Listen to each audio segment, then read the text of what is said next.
ఏమని చెప్పాలో మాట రావట్లేదు. నేను ఆరాధ్య దైవమని భావించిన సుశీలమ్మ గారు నా గురువు. అలాగే చిన్నతనం నుండి కూడా నా సంగీతంతో పెనవేసుకున్న ఒక పేరు బాలసుబ్రహ్మణ్యం గారు. నేను ఆత్మీయంగా ప్రతి ఏడాది రాఖీ పంపించే అన్నయ్య, నాకు సంగీత ప్రపంచంలో పెద్ద అన్నయ్య బాలసుబ్రహ్మణ్యం గారు. స్వప్న ఎప్పుడు కలుసుకున్నా ఒక చాలా చక్కటి అందమైన భావన మనసులో నాకు వస్తుంది. నాకు సన్నిహితురాలైంది ఒక సంగీతజ్ఞురాలుగా, గాయనిగా, చాలా మనసు పవిత్రంగా, చాలా అమాయకంగా ఉన్న, ఎంతో చాలా తెలిసిన ఆరితేరిన ఒక యాంకర్గా మనకు టీవీలో కనిపిస్తూ ఉంటుంది.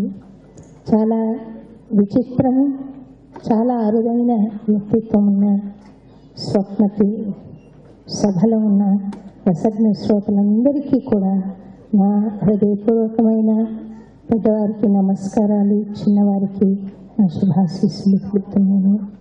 ఒక కళాకారునిగా, నేను వయసులో పెద్దదానిగా, అన్నమాచార్య భావనావాహిని సంస్థ నిర్వాహకురాలిగా నేను అమ్మాయికి ఏదైనా ప్రోత్సాహం ఇవ్వాలన్న ఉద్దేశంతో నాద బ్రహ్మోత్సవం అని ప్రతి ఏడాది జరిగే ఉత్సవాల్లోనూ అడపాదడప తనను పిలిచి ప్రతి ఏడాది ఆ ఉత్సవంలో తను పాడుతుంది. నేను ఎక్కడున్నా సరే, వేరే కాన్సర్ట్ వచ్చినా సరే, తను పాడుతున్న రోజు అన్నమయ్యపురంలో ఉండి తన పాట వింటాను. ఎందుకనంటే ఆ వేదిక మీద తను ఎలా పాడుతుందంటే ఆత్మానుసంధానం చేసుకుని వేరే రూపం కనపడుతుంది. యాంకర్గా మనందరం చూసాం మోడర్న్ డ్రెస్లో తనని అలా చక్కగా సాంప్రదాయబద్ధంగా చీర కట్టుకుని కళ్ళు మూసుకుని తను ఆ శరణు శరణు సురేంద్ర సన్నుత కమలాకర్ చాలా అద్భుతమైన సంగీతం కూర్చి పాడించాడు. కానీ ఆ వేదిక మీద ఒక మృదంగం, ఒక వాయులం, అంతే, ఇంకేం లేదు. తను ఆత్మానుసంధానం చేసుకుని ఆ కీర్తన, ఆ శరణాగతిని ఆవిష్కరిస్తుంటే నాకు ఒళ్ళు పులకరించింది. ఈ అమ్మాయి చాలా చక్కటి కళాకారిణి కాగలదు, ఎందుకని చెప్పి ఈ అమ్మాయి ప్రయత్నం చేయలేదు అని చెప్పి నా శాయశక్తుల తనకి ప్రోత్సాహకరమైన మాటలను నేను చెప్పాను. అయితే ఆ అమ్మాయి స్వప్నం అనుకోండి, నా స్వర స్వప్నం అనుకోండి, ఈరోజు సాకారం దాల్చి తను అద్భుతమైన ఒక స్వర ప్రయోగం, అన్నమాచార్య కీర్తనలకు అటువంటి అధునాతనమైన మాధుర్యం చెడకుండా, భావం చెడకుండా అలా అధునాతనమైన సంగీతం సమకూర్చడం అన్నది ఒక కమలాకర్కి సాధ్యపడింది ఇన్నాళ్ళకని నేను అనుకుంటున్నాను. చాలా అద్భుతంగా చేశాడు.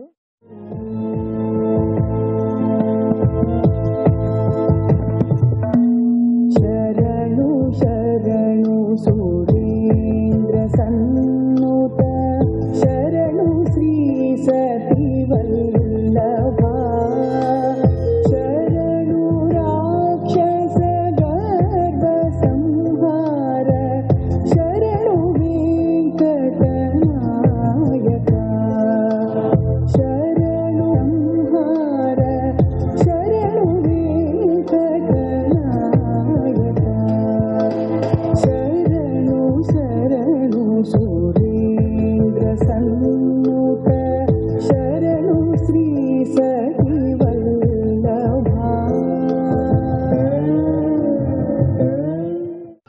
బాలసుబ్రహ్మణ్యం గారు ఘంటసాల గొంతు కావచ్చు, ఒక జేసుదాస్ గొంతు కావచ్చు, లేక ఒక నాగేశ్వరరావు గారి యొక్క అనుకూలంగా ఉన్నటువంటి స్వర్గీయ నాగేశ్వరరావు గారికి సంబంధించినటువంటి గొంతు కావచ్చు, ఎవరి గొంతు అయినా సరే తన పాట ద్వారా మరి తెలుసుకునేటువంటి అవకాశం కల్పించి విశ్వనాథ్ గారి యొక్క మనసు కావచ్చు, మరి పాట ద్వారా వినిపించేటువంటి గొప్ప గాయకుడు. మనం ఈ మధ్యలో చాలామంది గాయకులను చూస్తున్నాం, కానీ ఇంకా 100 సంవత్సరాలకైనా మనం ఘంటసాల గారిని, బాలసుబ్రహ్మణ్యం గారిని, సుశీల గారిని, జానకి గారిని, ఇలాంటి గాయకులను మర్చిపోలేము. చాలామంది గాయకులు వస్తున్నారు, కానీ వీళ్ళు ఎన్ని సంవత్సరాలకైనా, ఎన్ని వందల సంవత్సరాలకైనా వీళ్ళు మన హృదయాలలో లేక ప్రజల యొక్క గొంతులో వీళ్ళ యొక్క పాట తప్పకుండా పాడుతూ ఆడుతూ ఉంటుంది. ఆ రకమైనటువంటి గొప్ప గాయకులు మన తెలుగు చిత్రసీమలో, తెలుగు కళారంగంలో మరి ఈరోజు విరాజిల్లడం నిజంగా సంతోషం కలిగించేటువంటి సంఘటన. ఈరోజు మరి బావయ్య ద్వారా స్వప్న గారు మనందరికీ ఒక టీవీ యాంకర్గానే తెలుసు, కానీ ఆమెలో ఒక అపరిచితురాలు ఉన్నారు. కాబట్టి ఈరోజు ఒక సంగీత కళాకారిణిగా కూడా ఈరోజు మన ముందు వచ్చారు. తప్పకుండా వాళ్ళ భవిష్యత్తులో మరిన్ని పాటలు పాడాలని, సంగీతంలో మంచి పేరు తెచ్చుకోవాలని, ఏ రకమైనైతే టీవీ యాంకర్గా కోట్లాది మంది హృదయాలలో తనకంటూ ఒక ప్రత్యేక స్థానం సంపాదించుకున్నటువంటి స్వప్న గారు ఖచ్చితంగా ఈ సంగీతంలో కూడా మంచి పేరు తెచ్చుకోవాలని మనసారా నేను కోరుకుంటూ, మరి ముఖ్యంగా మరి కమలాకర్ గారు మరి ఒక మంచి సంగీతం ఈ సీడీ ద్వారా మనకు అందించారు. ముఖ్యంగా ఈరోజు మనం చూస్తున్నాము, మన భారతీయ సంస్కృతిలో మన సంగీతం వింటే మనకు ఒక ఆత్మవిశ్వాసం వస్తుంది, ఒక ధైర్యం వస్తుంది, మనసులో ఉన్నటువంటి బాధను మర్చిపోతాం. అదే వెస్ట్రన్ స్టైల్ మ్యూజిక్ వింటే మన మనసు బాధపడుతుంది, భయం వేస్తుంది, ఆ రకమైనటువంటి టెన్షన్ ఏర్పడుతుంది. ఆ రకంగా మన భారతీయ సంస్కృతిలో ఈ యొక్క భారతీయ సంగీతానికి కానీ, లేక కర్ణాటక సంగీతానికి కానీ, లేకపోతే నృత్యానికి కానీ ప్రత్యేకత ఉన్నది. ఈ యొక్క భారతీయ సంస్కృతిని, భారతీయ సంగీతాన్ని, భారతీయ నాట్యాలను మనము పరిరక్షించుకోవాల్సిన అవసరం ఉంది. సంతోషం, ఇటీవల కాలంలో అనేక టీవీ ఛానల్స్లో మరి ఈరోజు అనేక మంది కొత్త కళాకారులను ఈరోజు ప్రోత్సహిస్తున్నారు. ఆ రకంగా టీవీలంటే ఒక రకంగా కోపంగా ఉన్నప్పుడు కూడా ఈరోజు ఈ రకమైనటువంటి కొత్త కళాకారులను మరి ఎక్కడెక్కడో గ్రామాల్లో ఉన్నటువంటి వాళ్ళను ఏ రకమైనటువంటి రికమెండేషన్స్ లేకుండానే వాళ్ళలో టాలెంట్ ఉంటే ఈరోజు ప్రోత్సాహం కల్పిస్తున్నారు. అందులో బాలసుబ్రహ్మణ్యం గారు చాలామంది కళాకారులను ఆశీస్సులు అందజేస్తున్నటువంటి సందర్భంగా తప్పకుండా మన యొక్క రాష్ట్రంలో, మన దేశంలో మన భారతీయ సంస్కృతికి, భారతీయ సంగీతానికి ఖచ్చితంగా మంచి భవిష్యత్తు ఉంటుంది. ఆ దిశలో మనమందరం కూడా, నేను మీ అందరినీ కోరేది ఒకటే, మన యొక్క ఇంట్లో ఉన్నటువంటి పిల్లలకు ఏదైనా ఒక సంగీతాన్ని నేర్పండి. తప్పకుండా సంగీతం కానీ, గానం కానీ నేర్చుకుంటే, ఏదైనా ఒక కళ నేర్చుకుంటే జీవితంలో వాళ్ళకు ఆత్మవిశ్వాసంతో బతుకుతారు, క్రమశిక్షణతో బతుకుతారు. ఖచ్చితంగా మనకు గౌరవం ఇచ్చే, తల్లిదండ్రులను గౌరవం ఇచ్చేటువంటి పిల్లలుగా వాళ్ళు ఎదుగుతారు. కాబట్టి ఖచ్చితంగా ఆ దిశలో మనం అందరం కూడా మన పిల్లలకు ఏదైనా ఒక సంగీతం నేర్పాల్సిందిగా కోరుకుంటూ మరొకసారి స్వప్న గారికి, కమలాకర్ గారికి హృదయపూర్వకమైనటువంటి ధన్యవాదాలు తెలియజేస్తూ, శుభాకాంక్షలు తెలియజేస్తూ సెలవు తీసుకుంటున్నాను.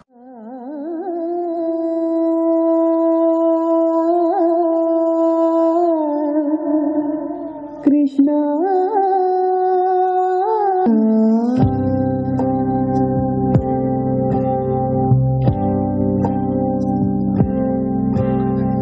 భావయామి గోపాల బాలం మనసేవితం తత్పదం చింతయే సదా. భావయామి గోపాల బాలం మనసే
ఆధునిక బాణీలో భక్తి సంకీర్తనల్ని ఆవిష్కరిస్తూ దానిలో నేను కూడా పాలు పంచుకునే అవకాశం కల్పించినందుకు ముందుగా సంజయ్ కిషోర్కి నా హృదయపూర్వకమైన కృతజ్ఞతలు తెలియజేస్తున్నాను.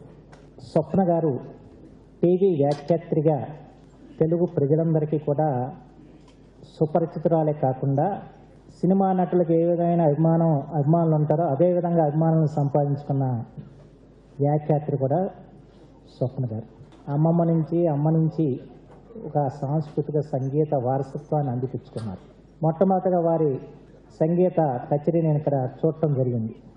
పూర్వం ఊరూరా గాన సభలు ఉండేవి, ఇంటింటా కూడా వేనలుండేవి.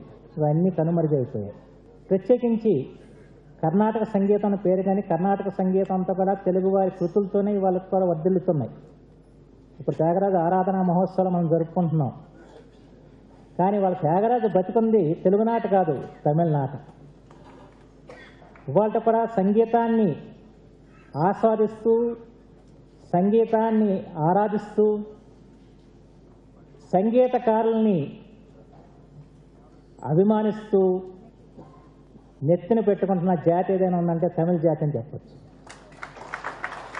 మంగళపల్లి బాలమురళీకృష్ణ దగ్గర నుంచి ఎస్పి బాలసుబ్రహ్మణ్యం గారి దగ్గర నుంచి సుశీల గారి దగ్గర నుంచి వీరికైనా బిరుదులు వచ్చినంటే మనం తెలుగు వాళ్ళం ప్రసాదించినవి కాదు, అవి తమిళ ప్రభుత్వం ప్రసాదించింది. వారందరినీ కూడా అంతే సంగీతం అంటే వాళ్ళకి అంత ప్రాణప్రదం. వీళ్ళని అక్కడ దైవ స్వరూపులుగా చూస్తారు. కానీ మన భాష మహోన్నతమైన భాష, సంగీత ప్రధానమైన భాష. ఇప్పుడు తమిళకి ఎంత స్వాభిమానం ఉంటుందో దాంతోపాటు దురభిమానం కూడా కొంత ఉండేది. అంచేత త్యాగరాజ కీర్తన తమిళలోకి అనువాదం చేసి పాడాలని చెప్పి ప్రయత్నం చేసి విఫలమయ్యారు. దానికి కారణం ఏంటంటే మన భాషలో ఒక సంగీత భాష కనుక దాన్ని వేరే భాషలోకి అనువదించి పాడే అవకాశం లేదు. అంచేతే తప్పనిసరిగా కర్ణాటక సంగీతంలో తెలుగు కృతుల్ని పాడక తప్పదు. అంతటి మహత్తరమైన చరిత్ర మన జాతికి ఉంది. ఒక సంగీతానికి తగిన ప్రాధాన్యత మన జనంలో లేకుండా పోతుంది అని చెప్పన్న ఒక భావన నాలో ఉంది. ఆ భావన ప్రత్యేకించి స్వప్న గారు ఎప్పుడైతే ఈ సాంప్రదాయ సంగీతానికి పట్టం కట్టాలని చెప్పిన ప్రయత్నం ప్రారంభించారో అప్పుడు నేను ఆనందించింది ఏంటంటే ఆమె పూర్వకంగానే యువతరం ఈ సాంప్రదాయ సంగీతం వైపు మళ్ళిద్దేమని చెప్పి ఎందుకంటే ఆమెకి ఒక వ్యాఖ్యాత్రకు సమూహ శక్తి ఉంది. ఆమెకి స్వప్న అంటే వాళ్ళు తెలియని వాళ్ళు లేరు తెలుగు వాళ్ళలో. అయితే సంగీత విద్వాంసరాలను తెలియకపోవచ్చు, కానీ కనీసం కొన్ని ఆంధ్రదేశంలో వివిధ చోట్ల కచేరీలు కానీ ఏర్పాటు చేస్తే తప్పనిసరిగా తెలుగువారు సంగీత ప్రియులు అవుతారు. సాంప్రదాయ సంగీతాన్ని వాళ్ళు ఆస్వాదించే ఆలోచన చేస్తారని చెప్పి నేను విశ్వసిస్తున్నాను. ఎందుకంటే సంగీతం అంటే దాని మహత్వత గురించి నాకు మననే పరంపరించారు మహానటుడు అక్కినేని నాగేశ్వరరావు. ఆయన చివరి దశ అంతా కూడా కేవలం సంగీతం వింటూనే గడిపారని చెప్పి నేను ఆశ్చర్యపోయాను. ఎందుకంటే ఆయనకి ఆ ప్రశాంతత, ఆ తుది గడియల్లో ఆ ప్రశాంతత కల్పించిన సంగీతం. వారు ఎవరితో మాడేవారు కాదంట, సంగీతం వింటూ ఎవరిని వస్తే వాళ్ళని చేతి పట్టుకుని కాసేపు పంపించేవారు.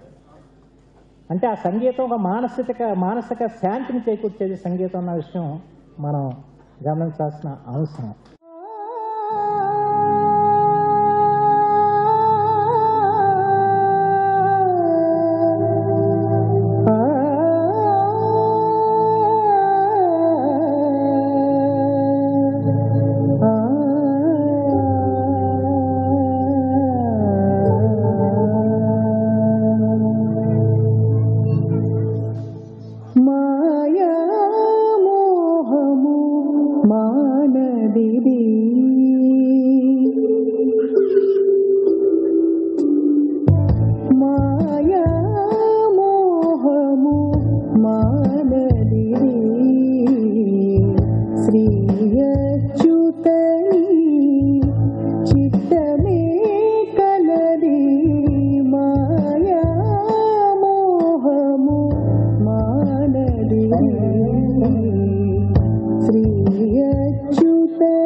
సంగీత కళాకారు మహాసముద్రంలో ముంచిన స్వర్ణ ఆవిడ స్వప్న, స్వర్ణ అన్నా కూడా పర్వాలేదు, బంగారం, బంగారం లాంటి మనసు, బంగారం లాంటి వాయిస్. ఆవిడ కొత్త టెక్నిక్లో ఇలా పాడటం ఆవిడకి చెల్లింది. కమలాకర్, ఆయన అసలు ఎక్కడి నుంచి వస్తుందో ఆ సౌండ్, ఆ వేవ్స్ లాగా వచ్చింది. నిజంగా ఎక్కడో తేలిపోయాం ఇలా వింటున్నంతసేపు. మాటల కంటే ఆ పాటలే బాగుంటాయేమో అనిపించింది. కానీ ఏమో మాట్లాడాలి కదా మేము. స్వప్న ఇంకా బాగా పాడి, ఇంకా వెరైటీగా, ఇంక ఈ పాటలు ఇంకెవరు పాడకూడదమ్మా, రిజిస్టర్ చేసేసుకో. ఎందుకంటే ఒక్క పాట ఎవరైనా పాడితే 10 మంది అవే పాటలు పాడతారు. అంచేత రిజిస్ట్రేషన్ చేసేసుకోవాలి, ఈ పాటలు ఎవరు పాడకూడదని. అలాంటి మనస్ఫూర్తిగా మేము మీ ఇద్దరు కానీ, నేను కానీ, బాలు గారు కానీ, మన ఆవిడ శోభారాజు గారు కానీ, ఇంకా పవిత్రంగా మంచి మనసుతో వచ్చి నిన్ను ఆశీర్వదిస్తున్నాం. చాలా సంతోషం. విద్యాప్రసాద్ గారు కూడా ఎంతో చాలా చక్కగా చెప్పారు ఒక వాక్యం.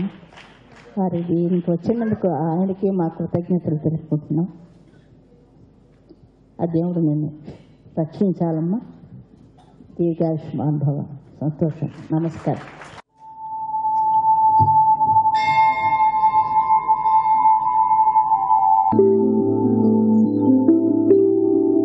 పలుకుతే నెల తల్లి పవళించిన